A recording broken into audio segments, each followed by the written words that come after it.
Hello.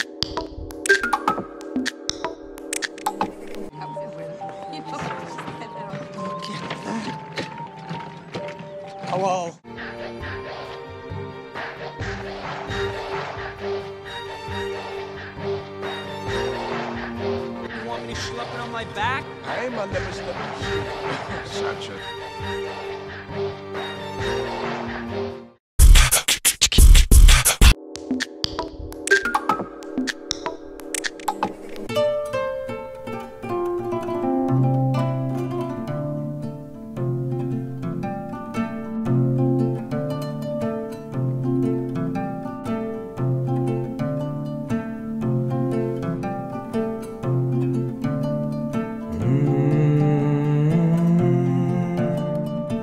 Nyamiri wolo kamala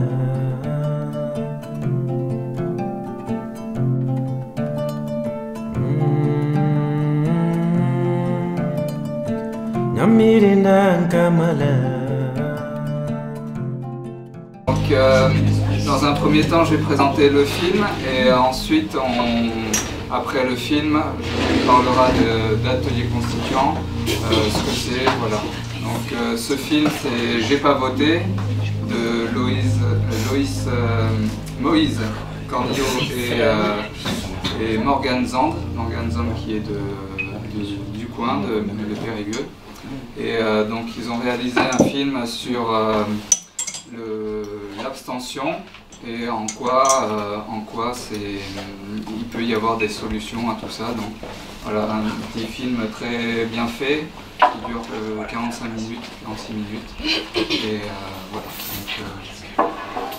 Donc, ensuite, je ne sais pas si Andy, tu voulais présenter le café associatif ici. C'est un lieu voilà, associatif. C'est un lieu qui vit par les gens qui y passent et par les adhérences, comme Benoît ou comme moi ou d'autres qui ont présenté des ateliers, font vivre ce lieu parce que c'est un lieu de plus où on peut découvrir énormément de choses sur énormément de sujets. C'est très ouvert, on parle, c'est très ouvert, on parle de tout lors de ces soirées. Hier on a eu un film à propos de l'habitat léger par exemple qui soulevait plein de problématiques.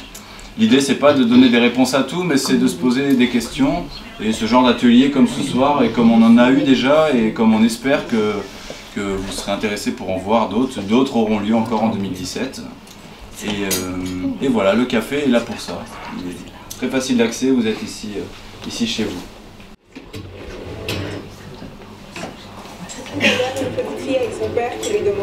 Se servir du peuple comme argument pour produire la décision, et si par hasard, comme dans le roman du romancier portugais José Saramago, les citoyens décidaient de ne plus aller voter, ou de tous aller voter blanc, le système s'effondrerait. Il faudrait être qualifié, il faudrait avoir des capacités supérieures à celles du citoyen ordinaire. Or, la démocratie repose sur un principe symétriquement inverse. La démocratie pose une fois pour toutes que chacun est également jugé apte à produire du jugement politique. Donc voilà, j'espère que le film vous a plu. Et donc avant de commencer l'atelier constituant, je propose 15 minutes à peu près d'échange, débat sur... donc l'idée de l'atelier constituant, c'est de s'inscrire au niveau institutionnel, au niveau des pistes de solutions démocratiques, et donc peut-être d'échanger sur des idées que vous avez eues vous-même ou que vous avez trouvées intéressantes et que vous aimeriez peut-être diffuser, faire connaître avant de commencer les ateliers en eux-mêmes. Voilà, peut-être axer davantage là-dessus, ou à vous la parole, comme vous le sentez. Parce que là concrètement l'atelier après, il y a un thème qui est défini tous ensemble. Comment ça se... Alors concrètement ça va être se mettre par groupe de 5-6, ne pas être trop non plus par groupe, pour pouvoir échanger sur un thème, donc j'ai mis des feuilles aux tables sur des pistes de projets constitués. Je suis Étienne Chouard depuis 2005 en gros. J'ai aussi été le coordonnateur d'attaque dans le Sarladé en 2000. Et la situation est compliquée parce qu'on se rend compte qu'on fait de l'éducation populaire, par exemple, ce soir, en montrant un film comme ça. Et le gros problème, en fait, c'est dit dans le film, hein, c'est qu'on a tous cru pendant longtemps qu'on était instruits civiquement. Et en réalité, on se rend compte qu'on est loin d'être instruits. Et là, dans le Sarladé, je fais partie de l'atelier Citoyen 24 qu'on a créé il y a 1 an. Et malheureusement aujourd'hui, en fait, j'avais essayé d'amener des gens à s'occuper de la Constitution. Ça n'intéressait pas trop, parce qu'il y a tellement de sujets. Et aujourd'hui, dans cet atelier citoyen, la majorité des participants, enfin les animateurs, on va les appeler comme ça, une douzaine, sont investis dans les élections. Ils ont tous plus ou moins une étiquette politique, bien que dans l'atelier, elle n'apparaissait pas. Mais ils se sont investis dans une élection, ce qui fait que pour avoir une discussion, par exemple, présenter ce film dans une soirée, ça va être très difficile, quoi. Et je suis en même temps à Anticor, et pas très loin d'ici, il y a le juge Alain Brécy, qui habite à Saint-Avis-Seigneur, et je vois qu'il a contacté Benoît. Et lui, il est dans une démarche, justement, qui correspond à ce que vous disiez. C'est une démarche, c'est un personnage qui fait un spectacle qui s'appelle Le Droit Semeur. Et à l'issue de ces spectacles, il a eu des tas de gens qui lui ont demandé « mais qu'est-ce qu'on peut faire ?»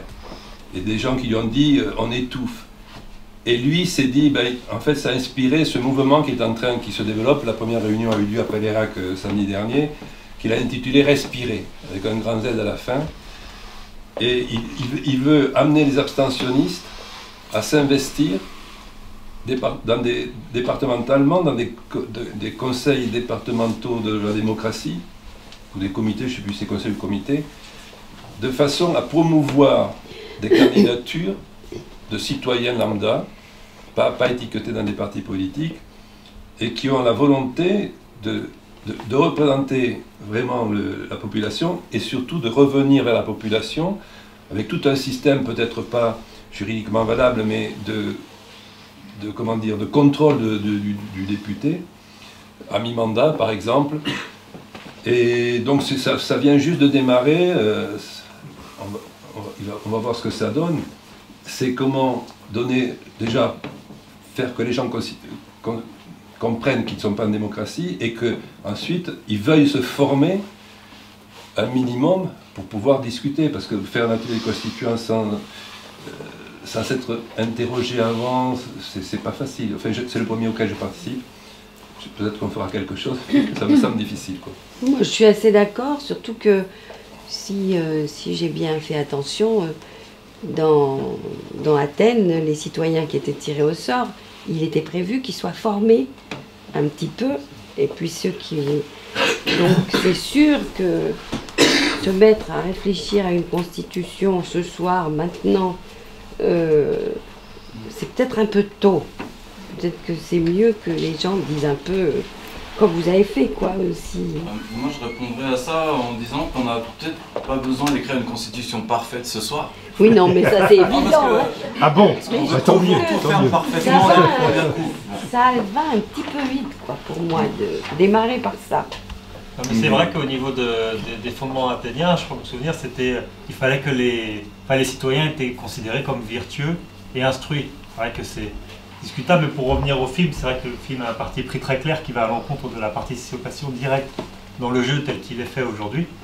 Mais pour une raison simple aussi, historiquement, enfin, on sait qu'après-guerre, il y avait une représentativité au sein du Parlement beaucoup plus ouvrière, beaucoup plus proche des proportions des catégories sociales du peuple de l'or, et que ça n'a pas empêché d'avoir un élitisme qui s'est développé au cours des décennies qui ont suivi.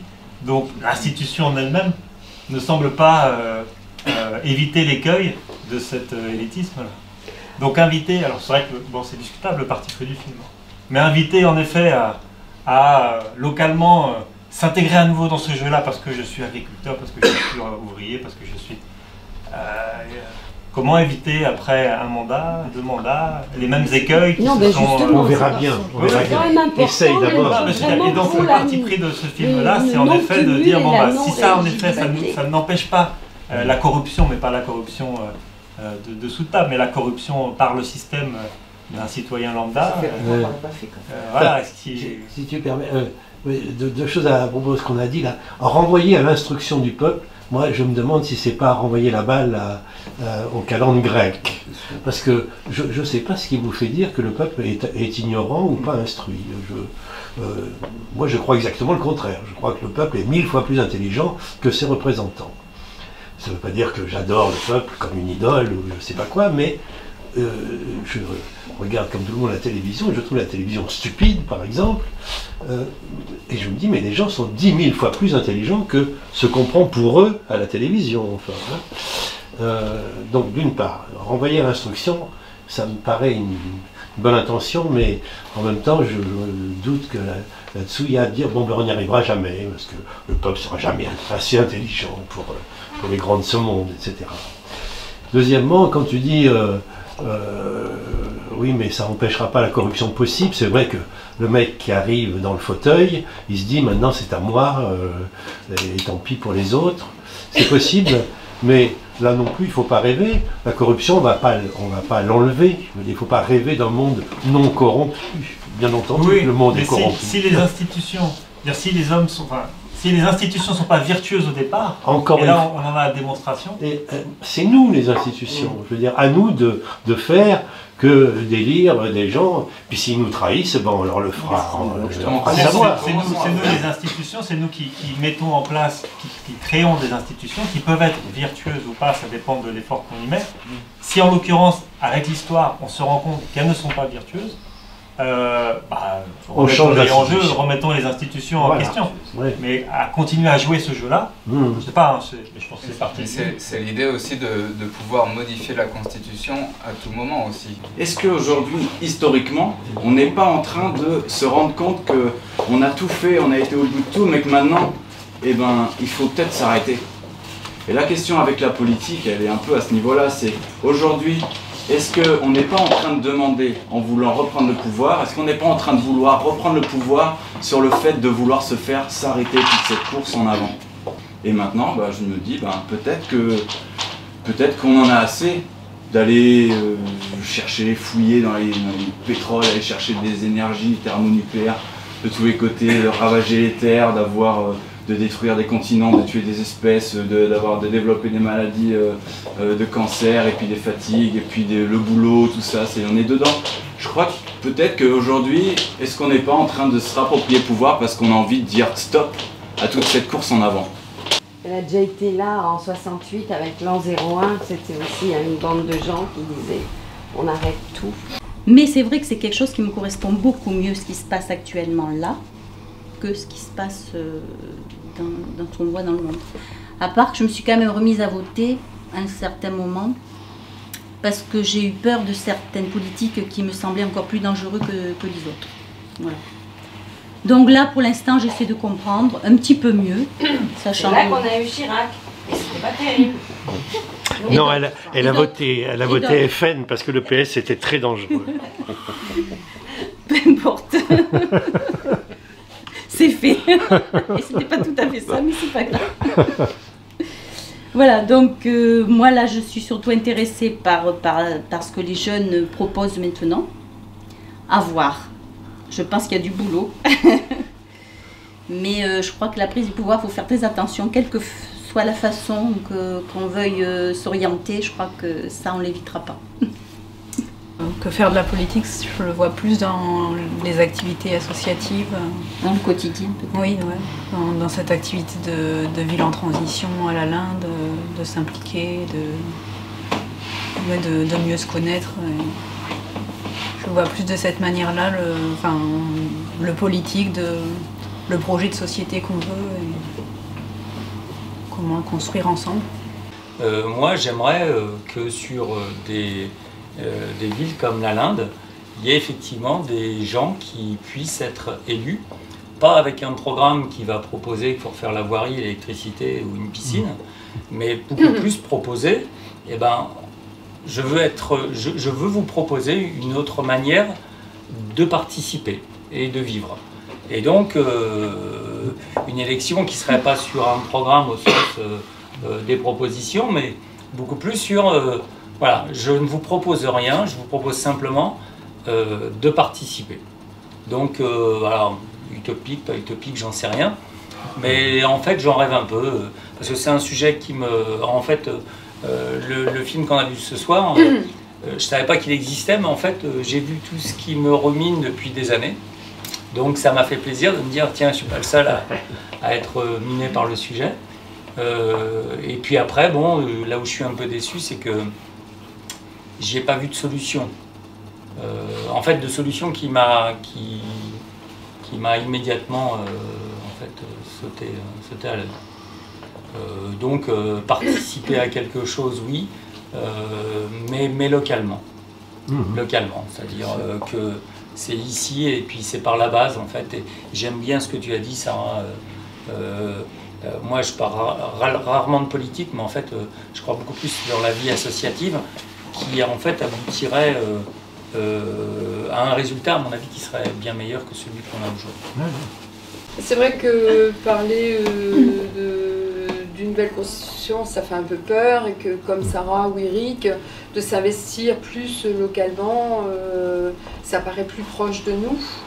Nous, on a vécu aussi dans une commune avant où il y avait des commissions qui étaient ouvertes aux gens du village, qui pouvaient être sur un sujet précis, qui convenait à, enfin, qui intéressait certaines personnes du village. Et mais quand ce sujet était terminé, ça pouvait être un autre sujet traité qui pouvait intéresser d'autres personnes. Et ça, j'avais beaucoup aimé, parce que je trouvais que c'était proche de la réalité. Et c'est vrai qu'on a changé de maire.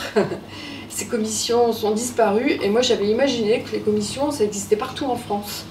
J'ai découvert que c'était pas le cas.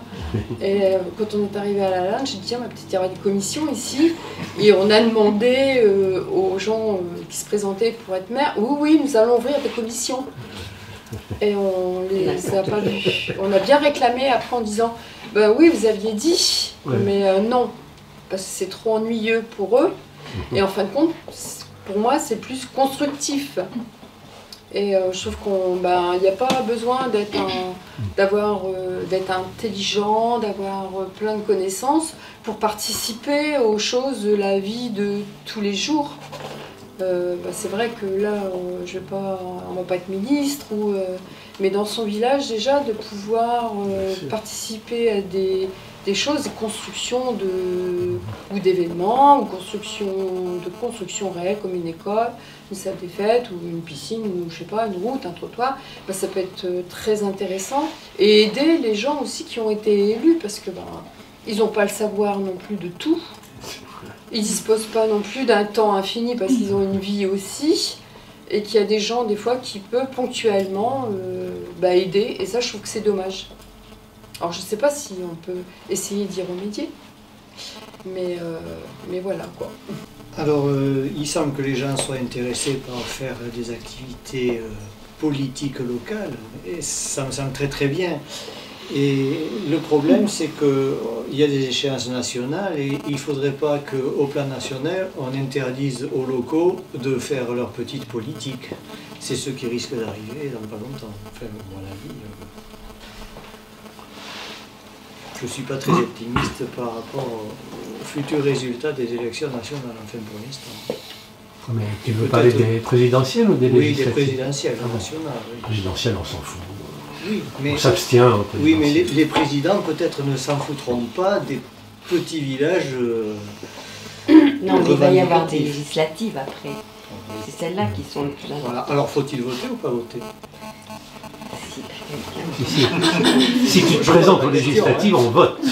Si tu te présentes aux législatives, on vote. Pas de problème. Je connais des expériences, enfin j'ai entendu parler d'expériences de maires qui avaient voulu faire des commissions et il n'y avait pas, personne ne voulait participer aux commissions. C'est-à-dire, ici, il faudrait savoir combien de personnes assistent régulièrement aux conseils municipaux.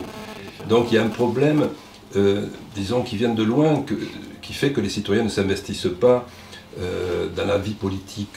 Mais revenu à la phrase qu'on attribue à la Boétie, ce n'est pas parce qu'ils sont puissants que nous sommes à genoux, c'est parce que nous sommes à genoux qu'ils sont puissants. C'est-à-dire qu'en fait, il faut avoir conscience qu'on a un pouvoir, il faut avoir la possibilité de l'exercer, ce qui n'est pas évident, parce qu'il y a des gens qui n'ont pas la possibilité, ils sont en situation de survie, et souvent, enfin, ils ont des dettes, tout ça, et donc, c'est très compliqué, parce qu'effectivement, parler de la Constitution, ça veut dire qu'il faudrait peut-être un peu l'avoir lu. Moi, je ne l'ai pas lu, je l'ai là dans un classeur, mais je ne l'ai pas lu. Hein. Et puis, c'est des idées... Enfin, il faut se former, quoi. Il y a quand même sur deux fausses pistes, quoi. L'abstention, c'est absolument pas une réponse.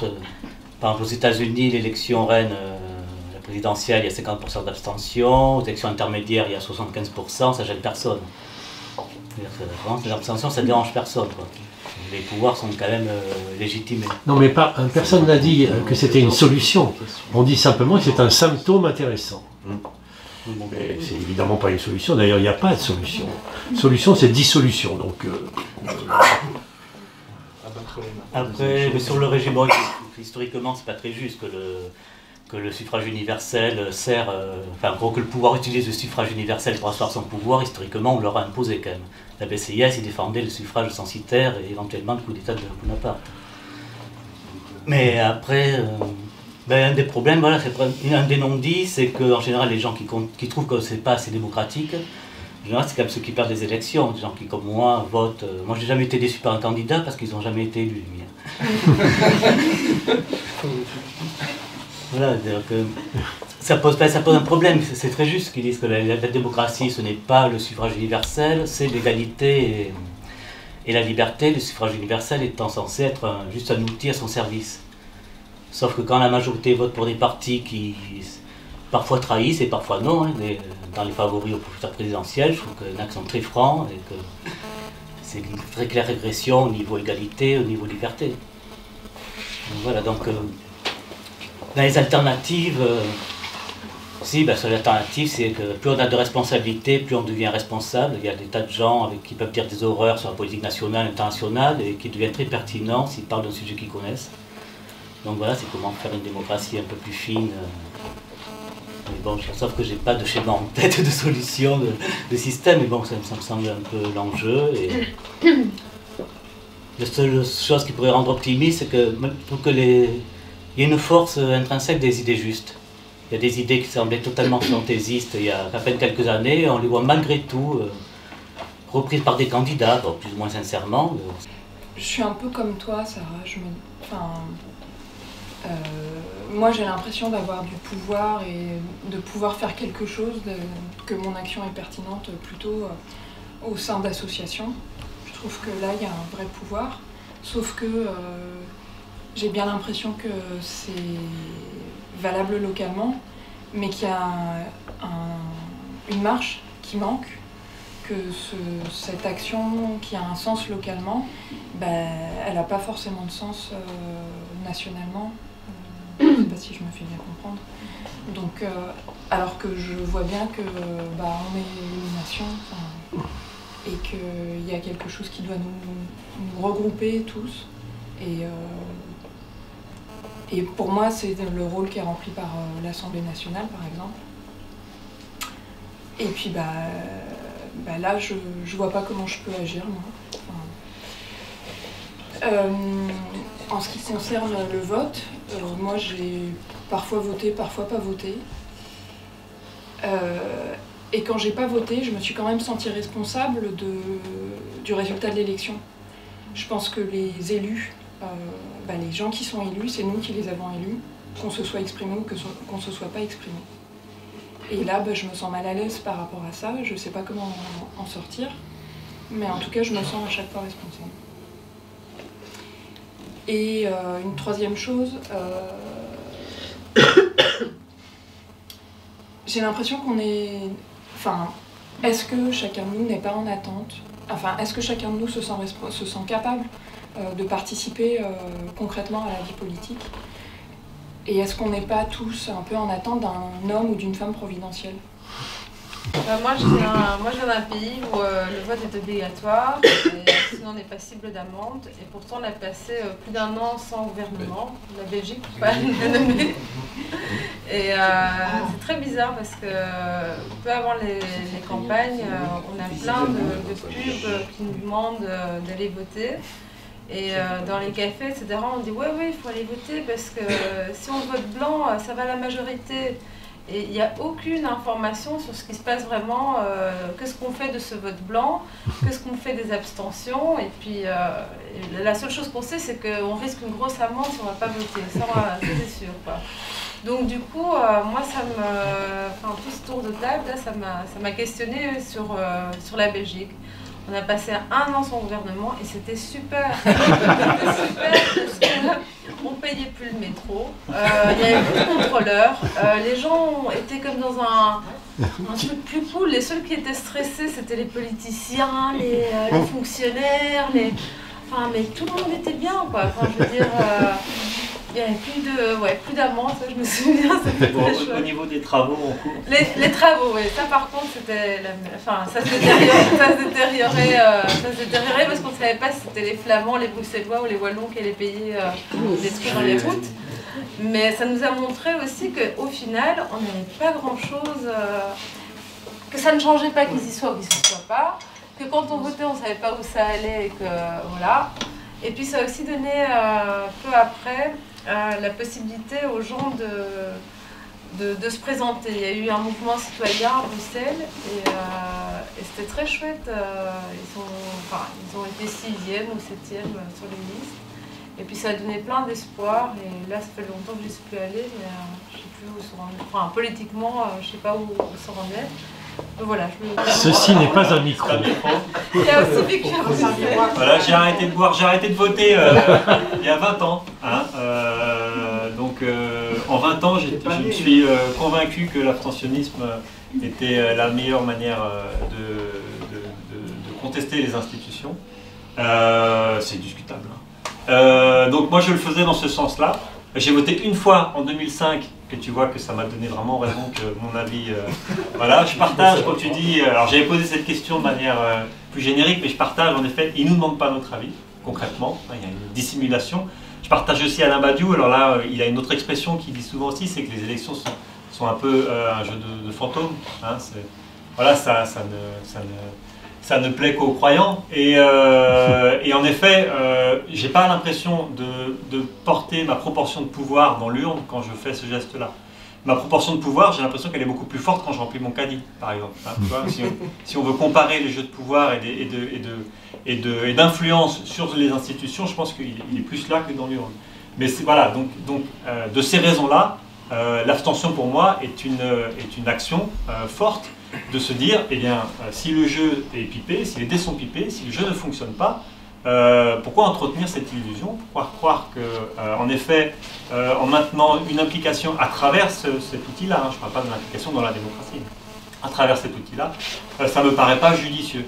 Tu citais Taureau qui disait en effet, on est à genoux, c'est pour ça qu'ils sont puissants. On peut aussi dire que voilà, il y a un roi est roi parce qu'il y a des sujets, des élus sont élus parce qu'ils ont des électeurs. Donc voilà, il suffit de plus élire personne. Je partage aussi l'utopie de 99% d'abstentionnistes. Oui, pour qu'une fois pour toutes, ils se sachent décrédibiliser. Tout simplement. Voilà, mais c'est tout à fait personnel, c'est discutable et c'est pas. Mais voilà, mais j'arrive donc en effet, après 20 ans d'abstention, hein, une grande carrière d'abstentionniste, à m'interroger sur le bouleversement que ça opère sur les institutions. Et je constate que malgré tout, et bien, en étant toujours autour des 40%, on n'a pas la majorité hein, pour renverser l'institution, et ça me peine profondément. Mais non, c'est vrai, et je m'interroge, sur le vote, j'ai vraiment pas d'espoir. Par exemple, en 2002, entre le pire et le mal, moi je me salis pas les mains, je choisis ni le pire ni le mal, hein, je ne vais pas voter. Voilà, donc là, pareil, si on a le pire et le mal en mai, je n'irai pas voter. Mais j'en perds le fil. Mais juste pour dire, voilà, pour moi la question de la démocratie, elle s'opère aujourd'hui sur quelles sont les portes d'accès pour modifier les institutions. Si les institutions, en effet, ne nous permettent pas d'avoir un système vertueux et durable, et quelles sont les portes d'accès. Le vote c'en est un, c'est discutable, moi j'y crois pas, mais enfin pas dans les circonstances d'aujourd'hui. Mais il y a d'autres portes d'accès, il y a plein d'autres choses. Certainement que localement on peut arriver à soutenir des projets à portée plus nationale. Mais moi personnellement je manque d'idées, voilà, je l'affirme. Je manque d'idées et d'expériences positives dans ce domaine. J'espère que vous avez plein de choses à partager positives. Mais là, bonne chance pour les gens qui arrivent dans cette carrière de votants. Donc moi, par rapport aux élections, moi je vois ça comme quelque chose un peu comme un piège politique. On n'a pas vraiment de pouvoir, à de rares exceptions, effectivement peut-être au niveau local, il y a pu y avoir à devenir quelques pistes intéressantes, mais du coup pour moi ce qui est important c'est de sortir de juste avoir le droit d'élire et obtenir un droit de vote, un droit de voter nos lois, tous, même si on n'est pas tous à le faire, au moins qu'on ait cette possibilité, si tout le monde ne s'en sent pas capable de délibérer sur une constitution, sur des lois, sur tout ça, au moins que ceux qui ont envie puissent le faire sans avoir à devenir élus, à aller dans ce système de campagne, de compétition, etc. Donc pour moi, c'est effectivement, je m'investis au niveau des associations démocratiques d'une part, les Gentilvirus et tout ça, pour les ateliers constituants de la démocratie, et aussi d'autre part au niveau local pour un peu voir effectivement quelle part de pouvoir on peut encore avoir, et on peut peut-être avoir encore plus au quotidien finalement dans des actions locales, voir ce qui nous reste comme espace citoyen et essayer de faire des liens, de tisser des liens entre les personnes, entre nous, entre les associations. Je pense à la Ligue des droits de l'homme, voir avec eux pour de prochains ateliers constituants, voir comment on peut faire par rapport à cette déclaration des droits de l'homme qui, sur certains points, pourrait nous faire obtenir des droits, pourquoi ils ne sont pas respectés et comment on peut avancer là-dessus, avancer des pistes de réflexion là-dessus, mener d'autres ateliers constituants pour effectivement, si ça nous paraît si impossible d'écrire une constitution, on s'y met petit à petit. Éventuellement, on peut regarder celle actuelle qu'on a, la décrypter, tout ça. Il y a déjà sur internet et sur des feuilles que je mets à disposition, que vous pouvez prendre pour lire chez vous, ou ici même si vous trouvez le temps. Il y a des décryptages, il y a des pistes de solutions sur le référendum d'initiative populaire, il y a les articles donc, de la Déclaration des droits de l'homme de 1789 et 1793, plus le préambule de la Constitution de 46. Donc tout ça, ça fait partie du socle de notre Constitution. Donc c'est plutôt effectivement des beaux principes qui sont pas forcément appliqués, mais pourtant voilà, le système s'en réclame, des droits de l'homme, etc. Et il y aurait à mon avis moyen de réfléchir à quels sont nos droits et à les faire valoir. Et voilà, essayer de développer, ne pas se restreindre à l'élection, essayer du coup qui nous divise, quoi. Pour moi c'est des partis, du coup ça nous partitionne, c'est clivant, ça nous divise alors que voilà, si on se redonnait des outils du pouvoir, on pourrait avancer, progresser vers quelque chose qui ressemble plus à l'intérêt général et la démocratie me semble important. Moi j'ai été conditionné pendant très longtemps, parce que j'ai voté. Conditionné sans doute par l'école de la République, et conditionné aussi dans mon boulot, parce qu'en éducation civique, j'ai participé aussi à former les élèves, à dire le droit de vote c'est important, parce qu'on a lutté pour ça, etc., ce qui n'est pas complètement faux quand même. Et puis j'ai appris que la démocratie ne se résume pas aux élections, heureusement. Je suis très content qu'en Belgique, c'est vrai que ça a fonctionné. En plus, les Belges, c'est les seuls qui ont combattu contre le traité de libre-échange avec le Canada, là, récemment. Comme quoi, l'expression politique et démocratique, elle peut aussi passer en dehors d'un gouvernement institué par des élections institutionnalisées. Donc, que faire? Tout à l'heure, j'entendais des arguments. Donnez-moi des arguments pour me prouver que ne pas voter, ça sert à quelque chose comme ça. J'ai envie de retourner le truc, à quoi ça sert de voter, enfin en tout cas pour les présidentielles, il est hors de question que je participe à ce vote-là. Par contre, peut-être des élections locales, participer aux élections municipales ou cantonales. Ce que disait aussi, enfin ce qu'on retrouve souvent, c'est la politique, c'est aussi l'investissement associatif, c'est la politique. Parce qu'on discute, on construit, on invente autre chose. Et c'est ça aussi la démocratie, c'est inventer autre chose et puis faire confiance aux citoyens, enfin aux gens. Je pense que quand on dit qu'il faut de l'instruction, etc., les expérimentations de tirage au sort, quand les gens débarquent, ils ne débarquent pas comme ça. C'est-à-dire que peut-être à inventer, ça pourrait être quelque chose à mettre dans les ateliers constituants, un statut de l'élu qui permettrait aux gens de se former sur des points techniques, parce que quand tu parles d'instruction de formation, c'est peut-être des choses techniques, c'est vrai que c'est parfois très complexe, mais je pense que le peuple est suffisamment sage pour, on le voit dans l'investissement associatif, pour proposer plein d'initiatives que beaucoup de gens ignorent. Et on voit dans le film que ça intéresse surtout des mecs tout simples. Plein de gens ignorent. Donc je pense qu'effectivement la démocratie ne se résume pas à ces fichues élections, moi j'en suis largement revenu. Et puis je vais dire un truc sur l'éducation.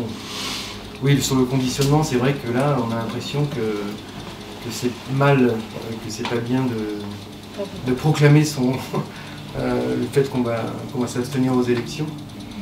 Tout en me sentant responsable aussi, tu as justement dit, même si j'ai pas participé à l'élection, je me sens aussi responsable de la personne qui a été élue. Voilà.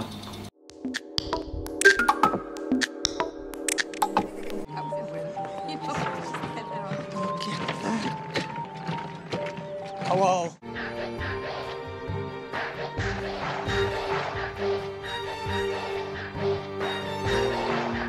You want me to schlep it on my back? Hey, my name is Such a...